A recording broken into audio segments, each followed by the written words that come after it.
Halo Studio Lovers, selamat datang di segmen Kupas Film. Segmen ini merupakan segmen baru yang dihadirkan oleh Studio Langit, di mana kita akan ngebahas film perang dan sejarah peperangan yang pernah terjadi dalam sejarah. Semoga kalian suka ya. Nah, pada episode kali ini, Mimin bakalan ngebahas sebuah film yang diangkat dari kisah nyata. Film ini berjudul Black Hawk Down. Nah, film ini mengisahkan peristiwa penggerebekan di Mogadishu, Somalia oleh militer Amerika Serikat pada tanggal 2 hingga 4 Oktober 1993. Nah, di awal film nih kita diperlihatkan sebuah kondisi yang sangat menggenaskan di Afrika Timur, tepatnya di Somalia. Bencana kelaparan di seluruh negeri sedang terjadi diakibatkan karena gaharnya perang antar suku dan juga klan yang sudah berlalu bertahun-tahun. Tercatat nih 300.000 korban jatuh akibat kelaparan ini. Muhammad Farah Aidit, seorang milisi militer yang kekuasaannya mencapai semua aspek sosial dan politik di sana, bisa dibilang dialah yang menguasai ibu kota Somalia, yakni Mogadishu. Kekacauan serta instabilitas politik yang terjadi di sana membuat dunia luar tidak tinggal diam. Melalui PBB, Amerika mengirim 20.000 marinirnya termasuk dengan bantuan pangan menuju ke Somalia. Namun nih, kedatangannya ditentang keras oleh Aidit yang malahan memblokade jalur bantuan serta merampas semua material pertolongan dan membuat kondisi Mogadishu semakin mencekam. Nah, setahun berikutnya nih pada tahun 1993, Satuan Delta Force dan Rangers turun ke Mogadishu untuk membantu mengembalikan kondisi dan tegaknya ketertiban. Tetapi nih misi yang seharusnya hanya dijadwalkan berlangsung 3 minggu ini terus berjalan molor dan akhirnya korban-korban dari tentara Amerika mulai berjatuhan. Dan pada bulan Oktober 1993, di pusat penyaluran bantuan Palang Merah Internasional, dua pihak kedapatan sama-sama berpatroli, anak buah Aidit dan pasukan Rangers Amerika dari helinya. Sementara itu, di bawah kondisi pembagian makanan tiba-tiba nih menjadi kacau dengan rakyat yang saling berebut. Tetapi tidak disangka, anak buah Aidit secara brutal menembaki warga Mogadishu. Rangers tampak ingin turun tangan, lalu menembaki anak buah dari atas helinya. Tetapi nih niatan ini diurungkan karena mereka terikat peraturan PBB mengenai pelarangan kontak senjata langsung dan memaksa heli untuk pulang ke markas dengan tangan kosong. Sementara itu di tempat lain di Pasar Bakara, Hood yang merupakan seorang Delta Force ini sedang melakukan tugas intelijennya dalam rangkaian menangkap salah satu pemasok senjata Aidit yaitu Ato. Sampai akhirnya proses penggerebekan pun dilakukan.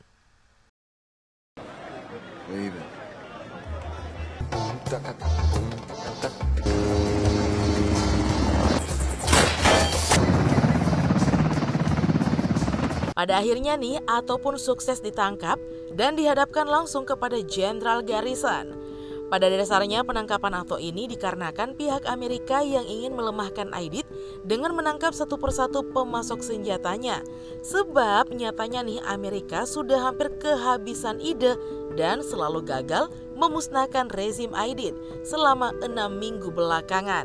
Sedangkan di posisi Hood saat ini, dirinya langsung dijemput oleh helikopter pasukan Delta yang menyempatkan berburu babi hutan dalam perjalanan pulangnya.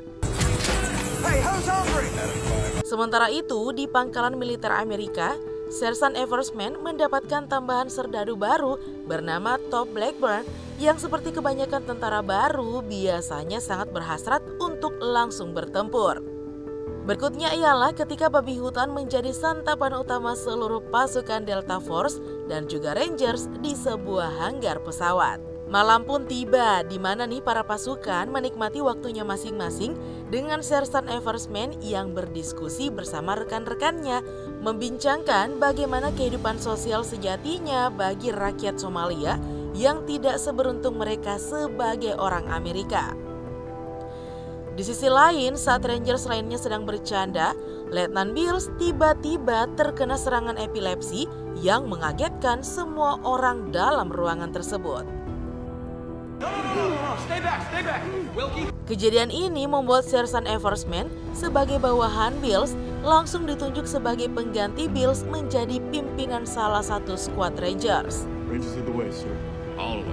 Di waktu yang sama ini pula, rapat briefing untuk patroli hari ini pun dilaksanakan Jenderal Garrison tanpa banyak basa-basi, langsung memandatkan perintah untuk menangkap beberapa petinggi rezim Aidit, salah satunya adalah Omar Salat dan Abdi Hasan Awali. Menurut Jenderal Garrison nih, misi ini tergolong sederhana dan diharapkan hanya memakan waktu sekitar 30 menit saja.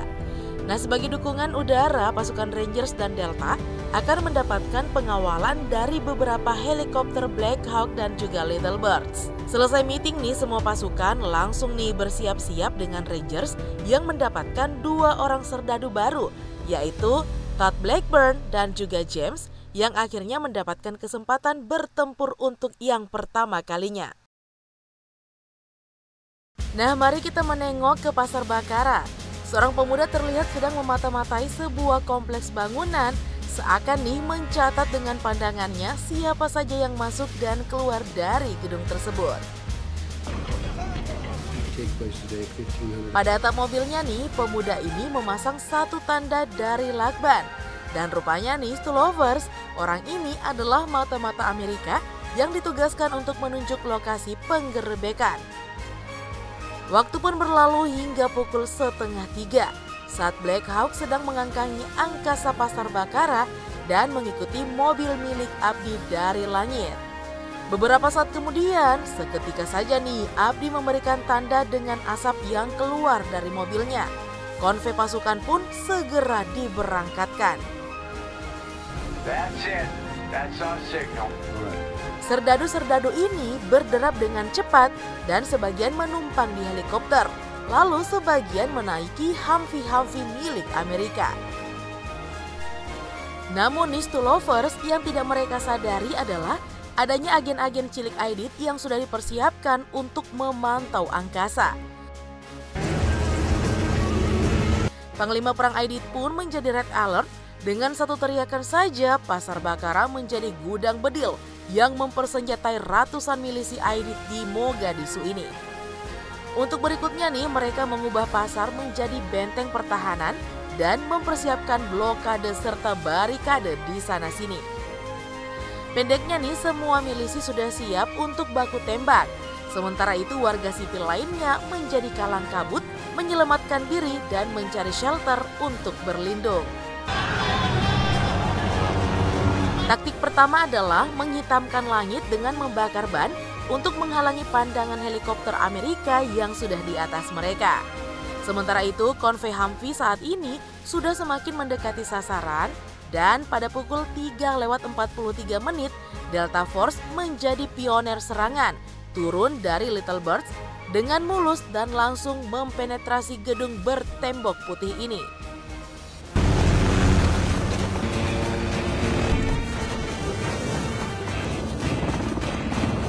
Hanya butuh waktu yang singkat nih bagi Delta Force untuk menyelesaikan mengangkut target-target mereka. Namun situasi berbeda nih dialami oleh konvoi Humvee yang sudah mulai mendapatkan perlawanan sengit dan juga sadis dari milisi Aidit yang bertebaran di jalan dan juga gang-gang yang sempit.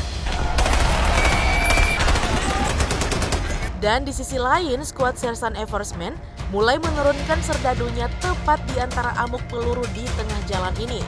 Tetapi proses penurunan ini memakan tumbal pertama.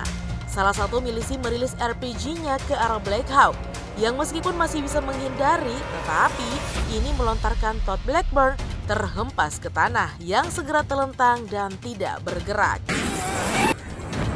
Di tengah jalan ini, milisi Aidit pun segera menghujani mereka dengan peluru. Sementara itu, Todd Blackburn yang ternyata masih hidup nih, akhirnya bisa dievakuasi dan diangkut masuk ke dalam Humvee bersamaan dengan para tawanan politik yang telah diamankan oleh Delta Force. Namun ketika skuad Eversman berangkat sekali lagi nih untuk bertempur, Dreams mendapatkan sial. Ini membuatnya terpisah dari skuad Eversman. Kolonel McKnight segera saja memisah konvoi sampingnya sebanyak 3 Humvee. Diinstruksikan langsung balik ke markas untuk mengevakuasi korban-korban lainnya.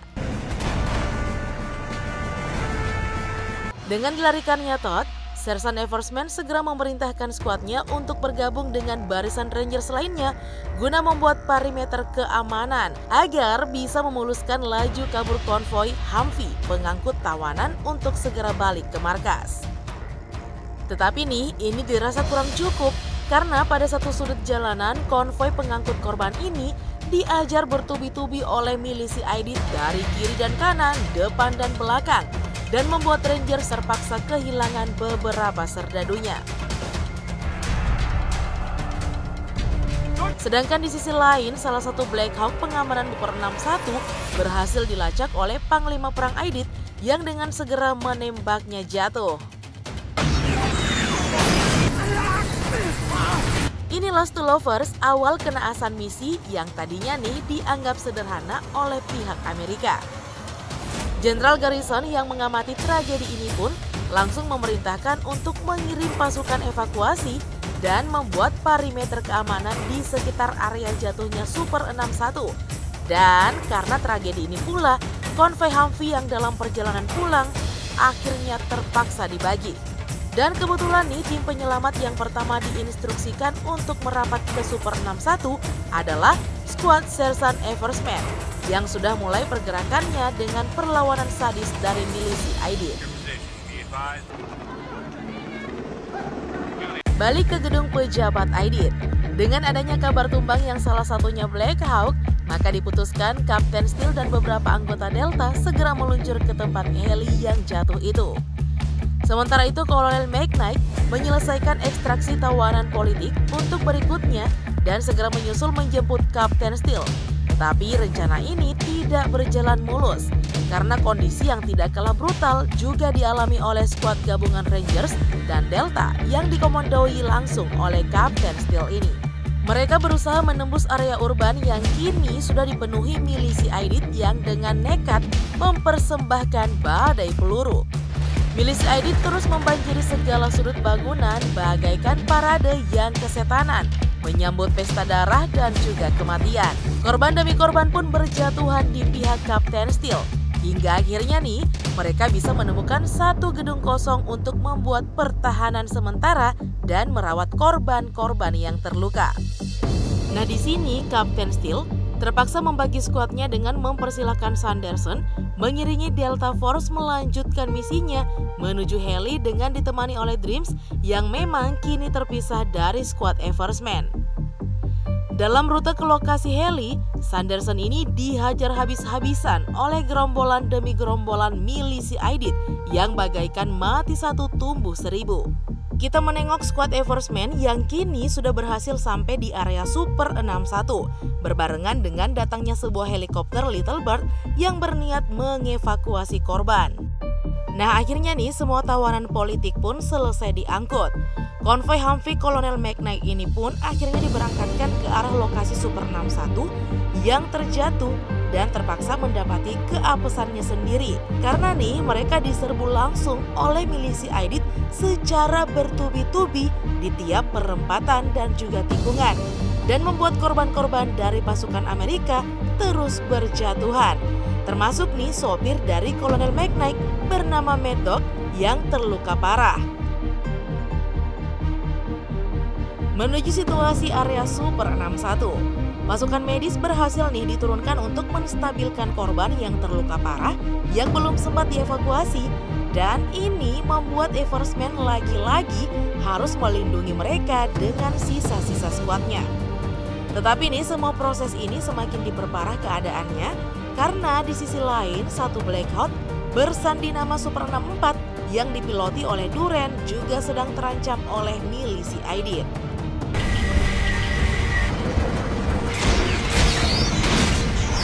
To Lovers, Duren pun mati-matian nih berusaha mendaratkan helinya secara darurat, meskipun pada akhirnya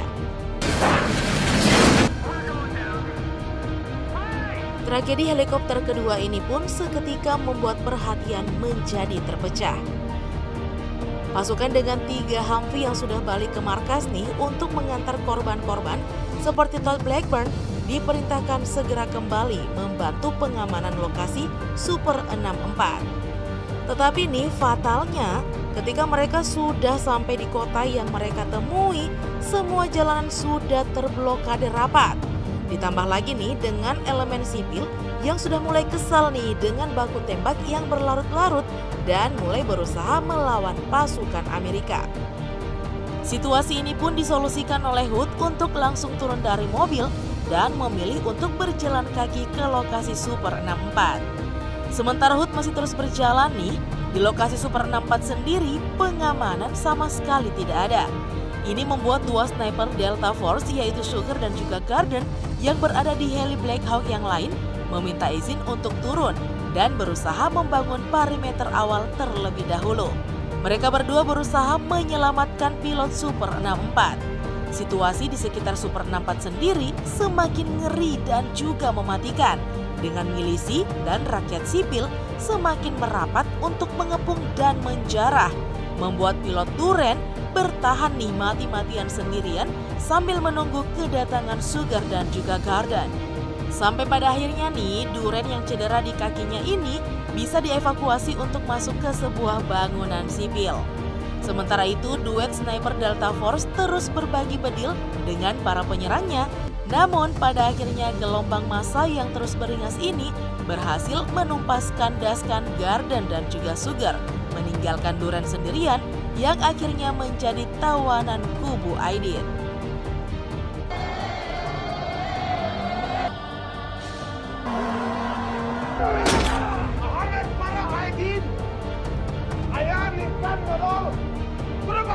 Azan maghrib pun tiba dan skuad Eversman masih terpaku di lokasi heli pertama atau Super 61. Mereka menunggu konvoi penjemput yang masih juga belum datang. Sampai pada akhirnya nih Sanderson lah yang pertama kali menampakkan dirinya membantu memperkuat skuad Eversman. Sementara itu Hood yang berjalan kaki sedari tadi akhirnya sampai nih di lokasi heli Super 64 dan mendapati jika warga sipil sudah menjarah semua yang ada pada helikopter Black Hawk ini. Tidak ada pilot Duren di sini. Yang ada hanyalah mayat-mayat kawan deltanya yaitu Sugar dan juga Garden. Situasi yang penuh kesiapsiagaan ini membuat Hood akhirnya segera menuju ke lokasi jatuhnya heli pertama ini. Sementara itu, dari markas, Jenderal Garrison meminta bantuan dari pasukan perdamaian Pakistan yang berpangkalan di salah satu stadion di Mogadishu. Ia merequest Pakistan untuk menyiapkan zona aman bagi pasukannya, sekaligus mengirim bantuan beberapa kendaraan lapis baja untuk membantu evakuasi korban. Nah, Stolovers, mari kita masuk ke persembunyian Panglima Aidit yang kini telah menyandra pilot Duren. Pimpinan militer Aidit ini berniat menggunakan Duren sebagai sandera untuk ditukar dengan semua pejabat Aidit yang tadi siang nih digrebek oleh Amerika. Nah, karena tidak memperoleh jawaban positif nih dari Duren, Panglima Aidit ini pun segera beredar di area Super 61 membawa perangkat tempur dan berusaha memburu sisa-sisa pasukan Amerika di sini. Skirmish liar tengah malam ini pun segera terjadi dengan skuad Eversman bertahan sebisanya dengan amunisi yang juga semakin menipis. Untungnya nih di waktu yang tepat, Hood yang juga sudah sampai di lokasi yang sama segera membuat kejutan untuk Panglima Aidit dengan merampas salah satu mobil artileri rumahan ini. Dan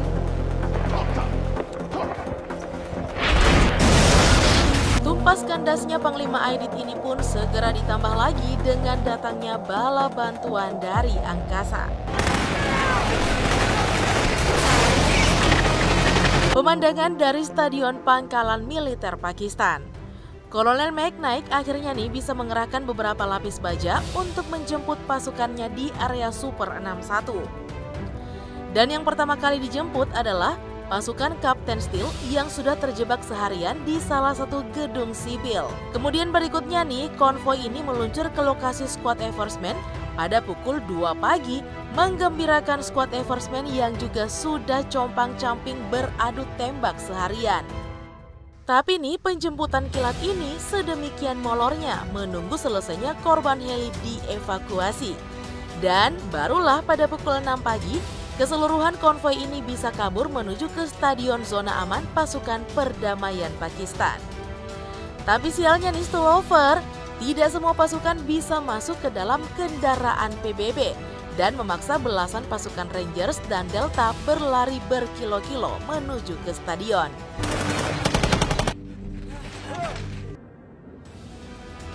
Nah, Stolovers, jogging maut ini pun akhirnya selesai ketika mereka sukses memasuki stadion yang penuh pemandangan mengerikan dan juga mengenaskan dengan mayat-mayat pasukan Amerika yang tumbang akibat pertempuran kemarin siang. Sementara semua serdadu yang telah berpartisipasi ini beristirahat, tidak dengan HUT yang sudah ingin bergerak kembali untuk berperang, yang kemungkinan nih HUT akan menjadi salah satu tim penyelamatan pilot Duren.